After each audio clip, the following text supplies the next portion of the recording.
अहम खबर आ रही है, हुकूमत की जानिब से एयरलाइंस को बड़ा रिलीफ दे दिया गया है। आपको बता दें कि जेट फ्यूल की कीमत में 56 रुपये 97 पैसे की कमी कर दी गई है। बड़ी कमी इसको कहा जा रहा है। पाकिस्तान भर में जेट फ्यूल पेट्रोल से 62 रुपये सस्ता हो गया है। कफील अहमद से बात करेंगे। कफील, ये अच्छी खबर है, बताएगा इसके हवाले से क्या सामने आ सका है?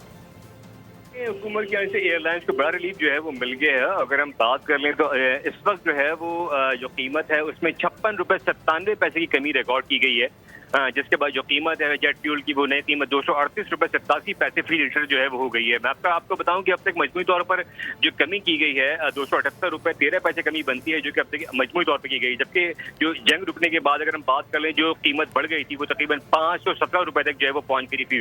लेकिन अगर हम बात कर लें इस वक्त जो पेट्रोल की कीमत जो गुज़िश्ता रोज कम की गई है उसके बाद, और जेट फ्यूल की जो फी लीटर कीमत है उसमें तकरीबन 62 रुपए का डिफरेंस जो है वो देखा जा सकता है। इसी के जो पाकिस्तान जो पेट्रोल है वो 299 है और इस वक्त जो जेट फ्यूल की कीमत है वो 238 रुपए समथिंग है। तो ये वो डिफरेंस है इस वक्त। तमाम जेट फ्यूल के जो इस वक्त एयरलाइंस को बड़ा रिलीफ जो है वो फराहम किया गया है। ठीक है कफील, आगाह करने के लिए बहुत शुक्रिया आपका।